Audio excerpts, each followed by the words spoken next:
Wake that ass up. Get up and get turned up with Dede In the Morning. We get wild up here. Good morning, everybody. It's Dede In the Morning along with Lady J, comedian Michael Sean, and this man right here has a brand new song. We're so glad he is in the studio. Y'all gotta give it up for Kirk Franklin. In the building. Man, how y'all let me in, man? How y'all let me in? I know. How y'all let me in, dang man? it. How many people say this to you? You sound just like you sound on the album.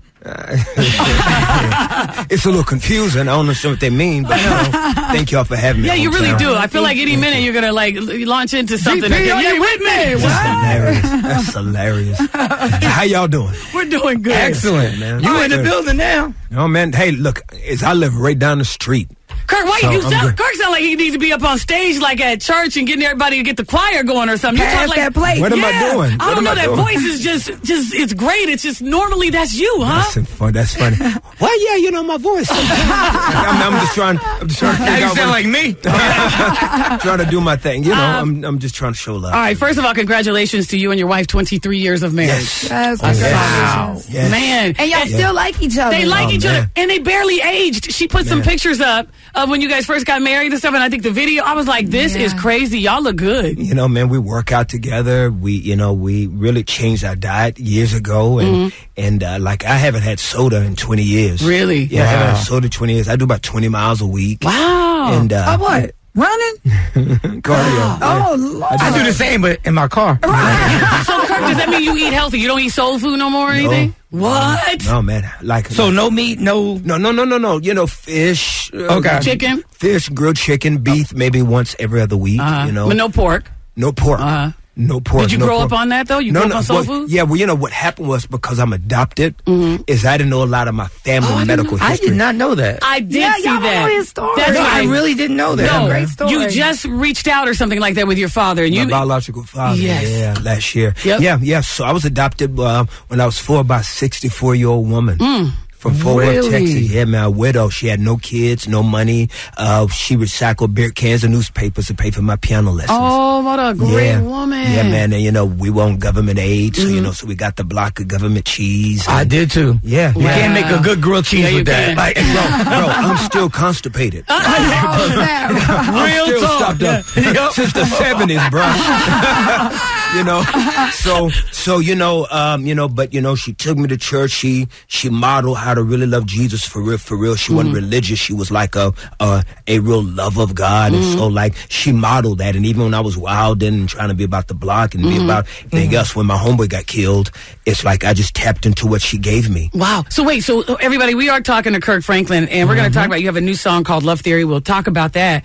Were you also, when she was taking you to church, were you in the choir? Were you an usher? I started playing at a very young age. Like I was a little piano prodigy in the church or whatever, you know, and like she would take me to Goodwill and put together like my suits for church. Like I don't know how she could like put together like a whole hookup from Goodwill. Like I'm talking about from the rooted to the tooted. Wow. And so nice. now, you know, I'm, you know, now I got Baby Gap endorsements. You know how to dress now, to be honest with you. You know, but she died before she ever heard one song recorded. Oh, no. Wow. Yeah, so she never got to hear any of my music. So it's like, that's why I'm always on my hustle, because I'm always trying to pay her back. You dig? And so, yeah, man. Wow. Okay. Wow. So again, everybody, talking to Kirk Franklin again, and he has a new song out called Love Theory. So as you're talking about, you know, just your upbringing, your background and stuff like that, with you growing up in the church, you feel that people always expect you to be perfect, though? Because if you're, you know what I mean, doing gospel music? Yes. And I think that we've done such a disservice to people by not giving them a real understanding of that we're all works in progress. Absolutely. Exactly.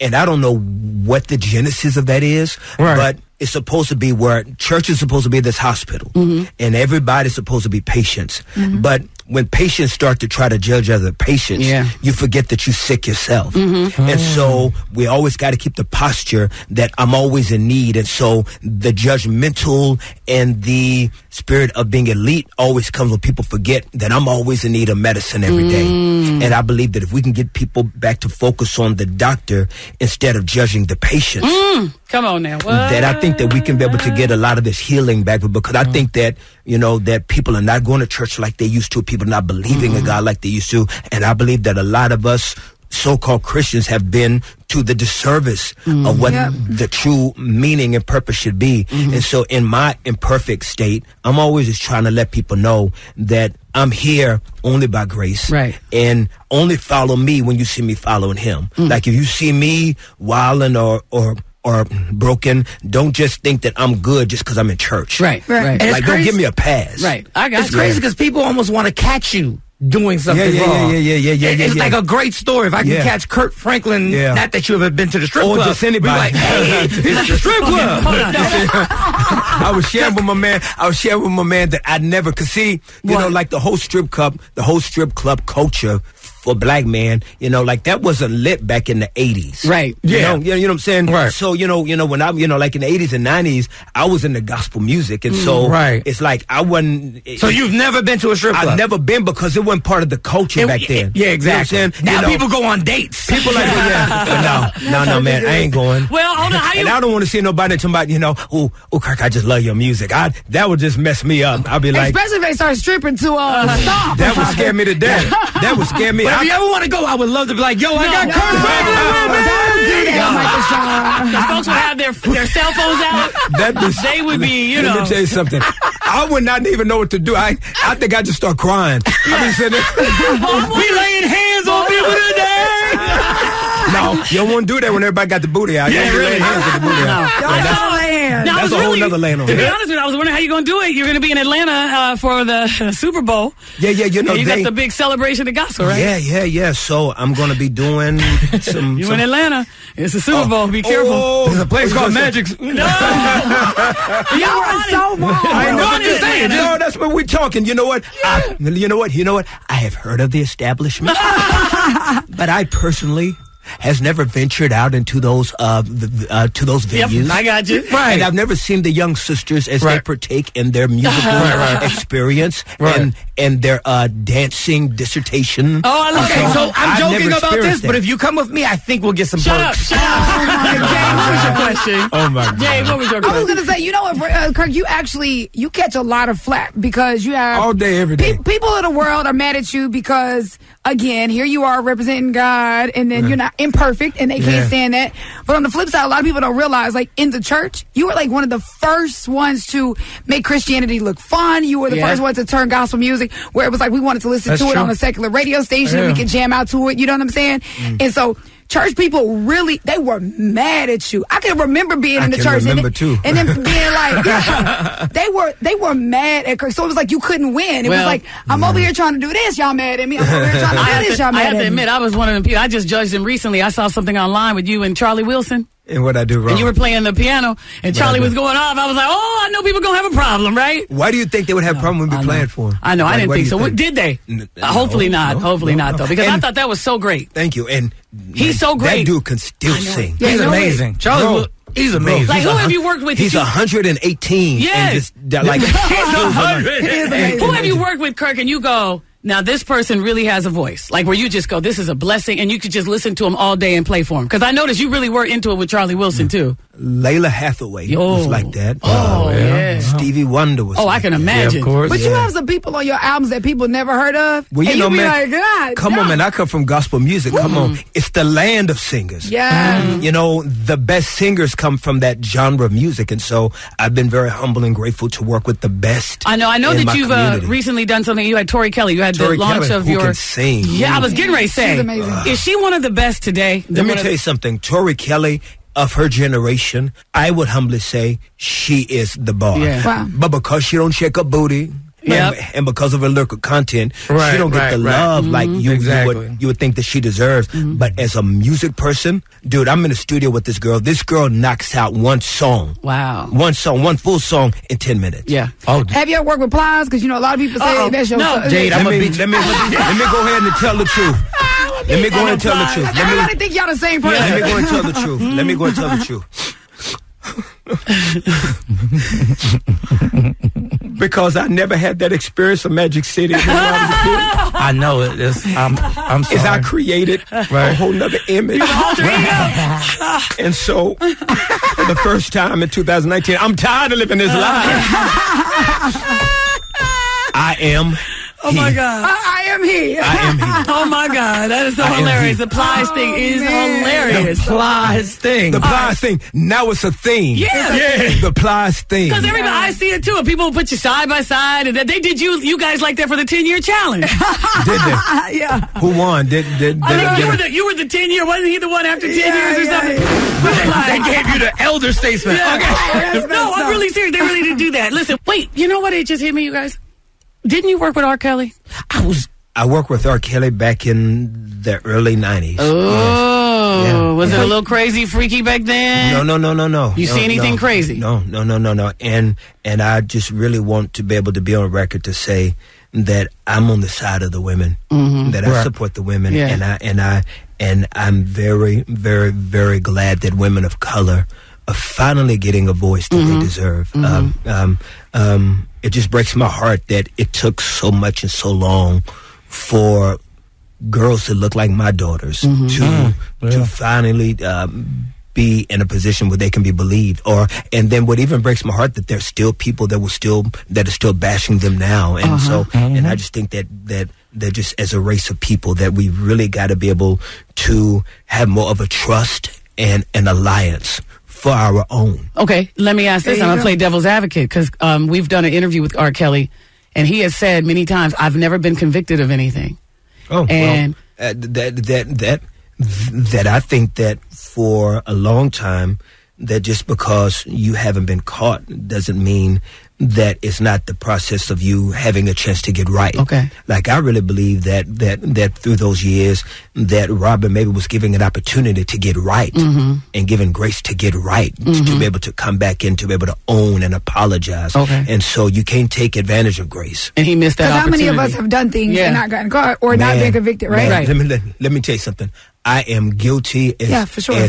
as anyone about the mistakes that I made, and so that's why I'm such a person that believes in grace, because I've been guilty of so many things in my life that if God hadn't given me a chance after chance after chance, but when you continue to hurt people and continue to think that you are above the repercussions of hurting people, that it is a time out for it.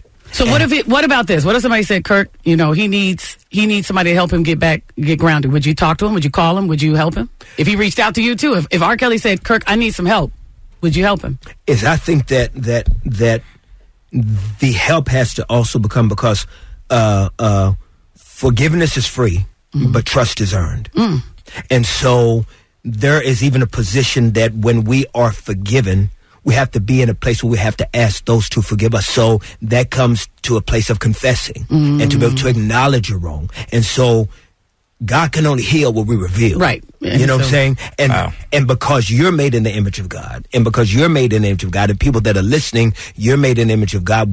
When people hurt you, it is very important for people to know that if they say that they have an alliance with God, they got to make right with you, because making right with you is just as important as making right with God. Oh, man. And a lot of people think that you can just say, God, I'm sorry, forgive me, and just go about. But if I've done something to hurt my brother or my sister, I got to go make that right. Even if that means I got to go serve some time, even if that means I've got to go turn myself in, that you've got to be able to be in the position of knowing that I've got to pay for what I've done wrong, because that is the only way that I can get back right. So again, everybody, we're talking to Kirk Franklin, and wow, that's you good, Kirk. You really are, man. I'm like, wow. I almost got to call somebody right now. So let's talk about your new song real quick. Love Theory. Tell us about it. Yeah, man. I think that we are just very absent of that ingredient in culture, love. I just think that we become so polarized, even in the church, even in Christians, that a lot of people say that they love, but love is a verb, love is an action. And when you see how dirty and how dark the world is, even our country that is supposed to be this Christian country, which it is not looking like at all right now, on every level, in the church, outside of the church, that I just believe that hopefully this song can be able to just to be able to remind people that I can't love you if I'm not loving him right. And so who's on this song? Are you singing on this song? Well, sometimes, daughter. You done got down a couple times. No, man, this is, this is one of them original kind of authentic Kirk jammy jams. It's like a Kirk bop. And, you know, if you've been rocking with for a minute and if you feel the bops, you know what I'm saying, God gave your boy another little bop. And so. Speaking of bop, Kirk, you can dance for real. Yeah, That's what's crazy. Like, man, when I saw him and his wife doing the Kiki challenge. Man, you know what? Let's just have just a minute just to be able to pause and celebrate. Don't y'all love how fine my wife is? She really is. No. Let me tell you something. I love her. She's beautiful on the inside. Got her thing. She is. But let's just keep it 100 though. My wife fine. Okay, don't agree, Mike. No, real talk, Kirk? No. I don't even look at her like that. Let me tell you something. Let's just give just a moment to celebrate Tammy, Renee, Franklin. Come on, everybody. Yeah, your family is beautiful. Now, that's what I was going to ask. 23 years of marriage, you have to have gospel groupies. I know these girls and tried to get at you. What do they throw at you on the stage? Because women, like you hear, they say they throw panties and this and that. As a gospel, what do they throw at the church? Let me be honest with you. Rosary, heck, I don't know. Let me be honest with you though. Like, you know, let me just be real before you. I don't have that issue. Good. I've never had that issue. Nobody's ever thrown anything on stage? They never hit you with the holy water? Not even off stage. Like, I never have females do that. Good. You know? Yeah, man. You know, like, and more than anything, I have women say, man, you know, I really love you and Tam. I really love y'all's relationship. Like, I've never had a woman. Oh, see, that's the trick right there. Yeah. You got to compliment the wife or whatever and see if they make, oh my God. Well, maybe I missed it then. I bet you if I go on tour with you. I'm sure, yeah. So, no, man, I never had that. Good. All right, the song is Love Theory. The second annual Exodus Music and Arts Festival is happening in Dallas. Yeah, man. Last year, man, sold out. The inaugural sold out. It was incredible. This year, we got Fred Hammond, the Clark sisters. My mom was telling me about it. She was like, the Clark sisters. What is it? Tasha Cobb, Travis Green, your boy, your cousin, your nephew gonna be there. Yeah. It's Memorial Day weekend at the Toyota Music Pavilion. Nice. Oh, wow. And I got you. Okay. If y'all want to come, I got you. Yeah, I got amazing. you. All right now. Hey now. No, man, it's sale. Tickets are on sale now. Yes, yeah. Tickets on sale now. Live The Nation. second annual Exodus Music and Arts Festival happening here in Dallas. Y'all make sure you go out, get that song, everybody. Get Love Theory, download, whatever you need to do. Give it up for Kirk Franklin. Wake that ass up. Get up and get turned up with